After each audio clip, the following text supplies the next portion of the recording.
मैं अनिल राय आप सभी मित्रों का स्वागत करता हूं। आज बजट पेश हुआ है और हम इसी श्रृंखला में जानने की कोशिश करेंगे कि ये बजट आम आदमी तक कितना लाभ पहुंचाने वाला है और हमारे जीवन पर, हमारे देश की प्रगति में इसका क्या प्रभाव पड़ने वाला है। ये बहुत ही एक हर साल का एक बड़ा ही इम्पोर्टेंट फाइनेंशियल इवेंट है और एक फाइनेंशियल एनालिस्ट होने के नाते मैं आपके सामने साझा करूंगा कि किस तरीके से ये साधारण जनजीवन पर इसका प्रभाव पड़ने वाला है। तो आइए चलते हैं स्क्रीन पर और देखते हैं कि बजट कैसा रहा। जी हाँ, ये देखिए, ये हमारा बजट है। ये देखिए, इसे अमृतकाल बजट, विजन फॉर अमृतकाल के नाम से इसको शुरुआत की गई है। यहां पर क्या है, इसमें इन्होंने 3 चीजों पर ध्यान दिया गया है। Opportunities for citizen with focus on youth, तो जो युवा पीढ़ी है उस पर ध्यान देते हुए ग्रोथ और जॉब क्रिएशन पर ध्यान दिया गया है और मैक्रो इकोनॉमिक एनवायरमेंटल को स्टेबल और स्ट्रांग बनाने के लिए काम किया गया है। इसमें सप्तऋषि प्रायोरिटीज, यानी सप्तऋषि में एकदम आखिरी व्यक्ति तक पहुंचना, यूथ को एम्पावर करना, फाइनेंशियल सेक्टर को मजबूत करना, ग्रीन ग्रोथ यानी कि पोल्यूशन को कम करना, अपने पोटेंशियल को बढ़ाना, देश के पोटेंशियल को बढ़ाना, इंफ्रास्ट्रक्चर और इन्वेस्टमेंट का विकास करना और इंक्लूसिव डेवलपमेंट, मतलब जिसमें सबका साथ सबका विकास वाली जो बात है उसको लेकर के चलना। अब देखिए, वही इंक्लूसिव डेवलपमेंट, सबका साथ सबका विकास, उसमें क्या है कि बिल्डिंग डिजिटल पब्लिक इंफ्रास्ट्रक्चर जो कि फार्मर भी एक्सेस कर सके, क्योंकि देखिए डिजिटल जो विकास हो रहा है उससे बहुत ज़्यादा सुविधाएं और बहुत ज़्यादा उससे फायदे होने वाले हैं और हो भी रहे हैं। तो वो एक हमारे किसान तक पहुंचे, हमारे किसानों तक इस डिजिटल जो इवोल्यूशन है, डिजिटल रिवोल्यूशन का जो लाभ है वो हमारे किसानों तक पहुंचे और उनसे उनके कार्य प्रणाली में, उनके जो भी फार्मिंग वगैरह है, जो एग्रीकल्चर का वो काम करते हैं, उससे उनको लाभ मिले। तो उसके ऊपर बड़ा जोर दिया गया है। एक एग्रीकल्चर एक्सेलरेटर फंड की स्थापना की गई है। फिर एक हॉर्टिकल्चर को क्लीन प्लांट प्रोग्राम के तहत लॉन्च किया गया है। टारगेटेड फंडिंग 20 लाख करोड़ का एग्रीकल्चरल क्रेडिट टारगेट करके एनिमल हस्बेंड्री, डेयरी और फिशरी सेक्टर के लिए अलॉट किया गया है। ठीक है।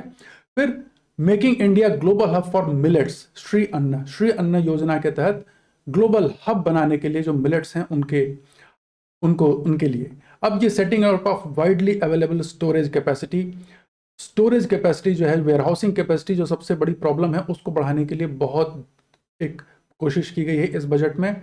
और इस तरीके से, किस तरीके से, देखिए क्रेडिट बढ़ाते हुए यहाँ दिखाया गया है ग्राफ में कि कैसे क्रेडिट जो है वो साल दर साल ये बढ़ाते जा रहे हैं और रिकॉर्ड फूड गेन प्रोडक्शन भी उसी के साथ साथ ये दिखाया जा रहा है कि बढ़ता हुआ कैसे है।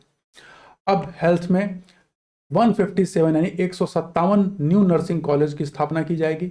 सिकल सेल एनीमिया को हटाने का, उसको उन्मूलन करने का प्रोग्राम शुरू किया गया। अपने देश में नई फार्मास्यूटिकल रिसर्च के लिए जो है वो प्रोग्राम लॉन्च किया गया है और पब्लिक प्राइवेट मेडिकल रिसर्च जो है वो ICMR लैब के थ्रू उसको बढ़ावा देने की बात की। अब देखिए, यहाँ पर पहले 1.4% था GDP का खर्चा, अब ये हेल्थ सेक्टर में 2.1% कर दिया गया है, एजुकेशन में 2.9% का कर दिया गया है। ठीक है। डिस्ट्रिक्ट इंस्टीट्यूट जो है ट्रेनिंग दिया जाएगा टीचर्स को, district institute of education and training के तहत में, नेशनल डिजिटल लाइब्रेरी के तहत। तो ये चीज़ें हैं। बाकी बारीकियों में नहीं जाते हुए हम देखेंगे यहाँ पे कि अब देखिए, ये किसानों को cash transfer of 2.2 lakh crore to 11.4 crore farmers under PM Kisan योजना के तहत 11.4 करोड़ का जो है फार्मर्स को ये होगा। 9 करोड़ ड्रिंकिंग वाटर कनेक्शन लगाने की बात है। 11.7 crore house hold toilets SBM में कंस्ट्रक्ट। तो ये सारी योजनाएं हैं। 9.6 करोड़ उज्ज्वला योजना के तहत। तो ये बातें उसमें की जा रही। अब रीचिंग द लास्ट माइल कि भाई आप कहाँ तक पहुंचे, तो ये सारी चीज़ें देखिए विकास की चीज़ें की जा रही हैं, जहाँ पे कि एक एकलव्य मॉडल स्कूल बनाए जाएंगे। भारत श्री, एक ये नई चीज़ की जा रही है कि भारत श्री हमारी संस्कृति को बढ़ावा देने के लिए, उसको बचाए रखने के लिए ये भारत श्री, इसमें डिजिटाइजेशन ऑफ एंशियंट इंस्क्रिप्ट, जो हमारे पुराने संस्कृत में या और किसी भाषा में जो लिखे हुए कहीं ताड़ के पत्रों पर, कहीं बहुत पुराने कागजों पर, उनको डिजिटल फॉर्म में सेव किया जाएगा। ठीक है। अब इंफ्रास्ट्रक्चर में खर्चे बहुत बढ़ाए गए हैं। कैपेक्स एक्सपेंडिचर इस बार बजट में काफी बढ़ाए गए हैं। उसका मेन पर्पज क्या होता है, तो देश की विकास की गति को बढ़ाना, और दूसरा हमारे लिए उसमें एम्प्लॉयमेंट जनरेट करना, हमारे यूथ के लिए, हमारी पॉपुलेशन के लिए। ठीक है, तो कैपिटल इन्वेस्टमेंट आउटले देखिए 33.4% इंक्रीज किया गया, 10 लाख करोड़ का। फिर दूसरा 50 year interest free loan state government को दिया जाएगा इंफ्रास्ट्रक्चर डेवलपमेंट के लिए। तो भाई राज्य सरकारों को काफ़ी पैसा इसमें मिल रहा है विकास के लिए। फिर रेलवे के विकास के लिए 2.4 लाख करोड़ का कैपिटल आउटले किया गया है। 100 ट्रांसपोर्ट इंफ्रास्ट्रक्चर प्रोजेक्ट के लॉन्चिंग की जाएगी, जिससे कि जो कि पोर्ट से रिलेटेड, कोल, स्टील, फर्टिलाइजर सेक्टर से रिलेटेड होंगे ये। ठीक है, फिर अर्बन इंफ्रास्ट्रक्चर बनाया जाएगा टियर 2 और टियर 3 सिटीज में। अब ये पोटेंशियल की बात की जा रही है कि मेक एआई इन इंडिया। अब जैसा कि आप जानते हैं कि आर्टिफिशियल इंटेलिजेंस जो है वो बहुत तेजी से फैल रहा है। चैट जीपीटी, अगर आप लोग ना जानते हो तो कभी गूगल करके देखें। चैट जीपीटी एक एआई है जो कि अपने आप से आंसर देता है आपके क्वेश्चंस का, और उसी के बाद पूरी दुनिया में जैसे जो है एआई डेवलप करने की होड़ बन गई है, तो हमारी गवर्नमेंट भी उसको अपने यहाँ डेवलप करना चाहती है। इसी तरीके से national data governance policy introduce की गई है। विवाद से विश्वास के तहत में एमएसएमई को रिलीफ। फिर ये ई कोर्ट लॉन्च किए जाएंगे, जिससे कि इफेक्टिव जो जुडिशरी में इम्प्लीमेंटेशन, उसके इम्प्रूवमेंट के लिए ई कोर्ट शुरू किए गए हैं। इसी तरीके से आप देखिए ये लैब 5G सर्विसेज के लिए सेटअप किए गए हैं, और ये एक इंपॉर्टेंट लैब ग्रोन डायमंड। तो अब लैब ग्रोन डायमंड को बढ़ावा देने की बात की जा रही है कि भैया अब लैब के अंदर जो डायमंड बन रहे हैं वो उसमें क्या है कि माइनिंग वगैरह की जरूरत नहीं पड़ती, लैब में ही डेवलप हो जाते हैं। ग्रीन ग्रोथ पे बड़ा जोर दिया जा रहा है कि भैया पोल्यूशन कम हो और ज़्यादा से ज़्यादा हो। इसी के तहत अगर आप देखेंगे तो अभी है कि पुरानी गाड़ियों, 15 साल से पुरानी गाड़ियों को स्क्रैप कर दिया जाएगा, जैसा कि हमारी फाइनेंस मिनिस्टर ने कहा, और परिवहन मंत्रालय पहले भी कह चुका है कि ये सब शुरू होने वाला है। और इसका इम्पैक्ट अब मैं बताता हूँ, इसका असर कहाँ पड़ेगा। असर पड़ेगा ऑटोमोबाइल सेक्टर पे। आने वाले समय में ऑटोमोबाइल सेक्टर की डिमांड बहुत बढ़ने वाली है, क्योंकि पहले तो जितनी सरकारी पुराने बसेज हैं, जितनी पुरानी गाड़ियां हैं, वो सब चेंज होंगी, नई गाड़ियां खरीदी जाएंगी, तो अच्छी खासी डिमांड आएगी। ठीक है, अब यहाँ पर हम आगे जाते हैं फाइनेंशियल सेक्टर में। फाइनेंशियल सेक्टर में महिला सम्मान बचत पत्र और ये इस तरीके की स्कीम्स बनाई गई हैं, जिसमें से कि यहाँ पर सीनियर सिटीजन के लिए जो है सीनियर सिटीजन सेविंग स्कीम में 15 लाख से बढ़ा करके 30 लाख कर दिया गया है सीनियर सिटीजन्स को। ये एक अच्छा बेनिफिट है। पहले 15 लाख की लिमिट थी, अब ये 30 लाख कर दी गई है। ठीक है, अब फिस्कल मैनेजमेंट की बात, चलिए छोड़िए, इसको में नहीं जाते हैं। ये एक चार्ट है जिसमें कि फाइनेंस मिनिस्टर ने दिखाने की कोशिश की है कि यहाँ पे देखिए किस तरीके से हम फिस्कल कंसोलिडेशन, यानी कि हमारा फिस्कल डेफिसिट धीरे धीरे कम होता जा रहा है, यानी कि हमारा जो राजस्व का घाटा है वो कम होने जा रहा है, कम होता जाएगा। ये ऐसा प्रोजेक्शन है, अभी भी हो रहा है और आगे धीरे धीरे और कम करने की कोशिश में है। कैपिटल एक्सपेंडिचर धीरे धीरे बढ़ रहा है। बैंकों के एनपीए मतलब जो खराब लोन होते हैं जिनसे पैसा नहीं रिकवर हो पाता है, तो वो देखिए धीरे धीरे घट रहे हैं, ये यहाँ पर दिखाया जा रहा है। अब यहाँ पर टैक्स बेनिफिट इंडस्ट्री के लिए, क्योंकि भैया किसी भी देश के विकास में इंडस्ट्री का सीधा सीधा बहुत बड़ा योगदान है, तो उसके लिए ये क्या क्या बेनिफिट दिए गए हैं। तो अब यहाँ पर एक दिया गया है कि भाई यहाँ पर प्रेजेंटिव टैक्सेशन की बात की गई है माइक्रो एंटरप्राइज और प्रोफेशनल के लिए। अगर उनका 95% जो उनको अब पैसा मिल रहा है, जो रिसीट है, वो नॉन कैश हो, यानी कि कैश के अगर अलावा हो, तो वो प्रेजेंटिव बेसिस, यानी उनको अकाउंट मेंटेन करने की जरूरत नहीं है। एक प्रेजेंटिव बेसिस है, इनकम टैक्स में एक प्रोविजन है जिसके तहत उनको अज्यूम है कि ठीक है आपका इतना ही प्रॉफिट होगा और उसके बेस पे आपको रिटर्न भर देना है टैक्स पे। अब यहां पर extending 15% corporate tax benefit to new cooperatives commencing manufacturing till 31 March 24। फिर यहाँ पर ये कर दिया गया कि 2 lakh per member for deposit and loan in cash by PACS and PCARDs। उसके बाद 3 crore, higher limit of 3 crore for TDS on cash withdrawal for cooperative societies. अब ये स्टार्टअप के केसेस में उनको बेनिफिट यहाँ दिया गया है कि भैया उनको इनकम टैक्स बेनिफिट मिलेगा, उनको 7 साल तक वो अपना लॉस कैरी फॉरवर्ड कर सकते हैं। ठीक, उसके अलावा ये और भी कुछ बेनिफिट दिए गए हैं। अब मेन चीज जो हमें समझनी है, ये देखिए हमारे देश में रुपया आता कहाँ है और जाता कहाँ है, ये बजट से हमको समझ में आता है। 34% जो है हमें बोरोइंग से मिलता है, यानी कि उधार लेते हैं हम। उसके बाद 15% हमारा इनकम टैक्स के से आता है। एक्साइज, यूनियन एक्साइज ड्यूटी से 7% गवर्नमेंट को पैसा मिलता है। कॉर्पोरेट टैक्स यानी जो कंपनियों पे टैक्स लगते हैं उससे 15% की आमद होती है। और 17% जो है जो GST और अदर टैक्सेस है वहां से आते हैं। कस्टम से 4% का आता है। और बाकी 2 मदों से 6% और 2% आते हैं। तो टोटल पैसा सरकार को यहाँ से मिलता है और जाता कहाँ है? सबसे बड़ा खर्चा होता है इंटरेस्ट, यानी जो ये लोन लिया हुआ है वहां से इंटरेस्ट पेमेंट 20%। उसके बाद सबसे बड़ा है ये स्टेट गवर्नमेंट को टैक्स और ड्यूटीज के माध्यम से दिया जाता है 18% का। ठीक है, अदर एक्सपेंडिचर में 8%, पेंशन में 4%, फाइनेंस और कमीशन में 9%, सेंट्रल गवर्नमेंट की जो स्कीम होती है उसमें 17%, डिफेंस को 8% जा रहा है, सब्सिडीज में 7% जा रहा है, आप देखिए यहाँ पे, और सेंट्रली स्पॉन्सर्ड स्कीम में 9%। तो ये पैसा यहां से आता है और इन मदों पे खर्च होता है। अब ये एलोकेशन इस बार कितने किए गए हैं? सबसे ज्यादा मिनिस्ट्री ऑफ डिफेंस में लगभग 6 लाख करोड़ का, फिर रोड ट्रांसपोर्ट और हाईवेज में 2.7 लाख करोड़ का, मिनिस्ट्री ऑफ रेलवे में 2.41 करोड़ का, मिनिस्ट्री ऑफ कंज्यूमर अफेयर्स और फूड एंड पब्लिक डिस्ट्रीब्यूशन में 2.06, मिनिस्ट्री ऑफ होम अफेयर्स में 1.96, यानी ये पुलिस डिपार्टमेंट का है, सिक्योरिटी सेफ्टी, और ministry of chemical and fertilizer में 1.78, रूरल डेवलपमेंट में इतना है। और ये इस तरीके से आप देखिए ये अमाउंट अलॉट किए गए हैं मिनिस्ट्रीज को, कि मिनिस्ट्रीज को इन इन मदों में इन इन एरियाज में एक्सपेंडिचर करना है, खर्च करना है। अब जो मेजर स्कीम्स हैं वो कौन सी हैं? ये एक तो फार्मास्यूटिकल इंडस्ट्री को जो डेवलपमेंट है वहां पे जल जीवन मिशन के तहत यहाँ पर इस तरीके से बढ़ाया गया, प्रधानमंत्री आवास योजना में किया गया, एकलव्य मॉडल स्कूल में किया गया है।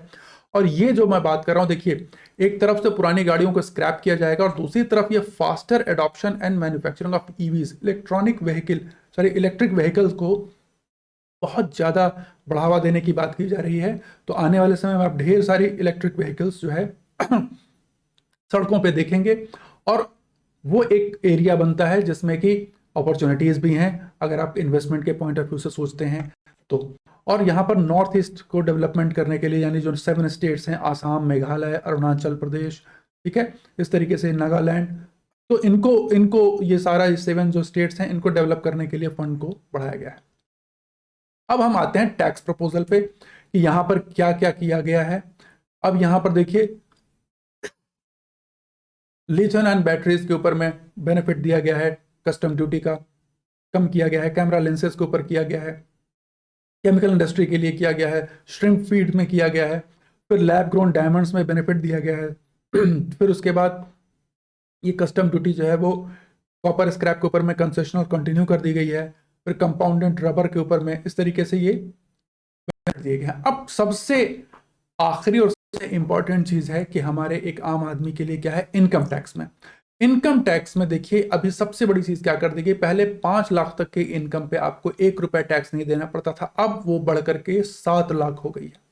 अब आप 7 लाख तक के इनकम पर आपको 1 रुपया भी टैक्स नहीं देना है, ठीक है।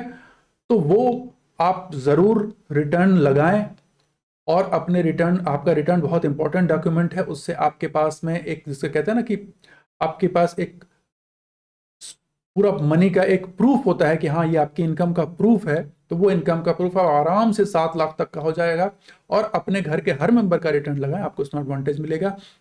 अब ये टैक्स जो स्ट्रक्चर है वो देखिए यहाँ पर क्या है कि 3 लाख रुपए तक पे नील, पहले 2.5 लाख रुपए तक था, 3 लाख रुपए तक पे नील टैक्स है, फिर 3 लाख से 6 लाख पे 5% है, 6 से 9 पे 10% है, 9 से 12 पे 15%, 12 लाख से 15 लाख तक 20%, और 15 लाख से ऊपर जिनकी इनकम है वो 30% उनका लगेगा। तो ये एग्जम्पशन लिमिट जो है, इसको एग्जम्पशन लिमिट कहते हैं, बढ़ा करके 3 लाख कर दी गई। अब उसमें एक चीज क्या की गई है कि जो उनकी इनकम 5 करोड़ से ऊपर है, पहले उन पर 37% का सरचार्ज लगता था, तो इफेक्टिव रेट 41% से ऊपर चला जाता था, अब वो घटा करके 25% कर दिया गया है, ठीक है। और जो नई टैक्स रिजीम है, एक नई टैक्स रिजीम है, उसमें क्या है कि स्टैंडर्ड डिडक्शन का पहले ऑप्शन नहीं था, अब उसको बेनिफिट दे दिया गया है। और दूसरा कि टैक्स एग्जम्पशन लिमिट जो है 25 लाख कर दी गई है, leave encashment on retirement of non government salaried employees. तो ये आखिरी लेकिन बहुत ही बढ़िया।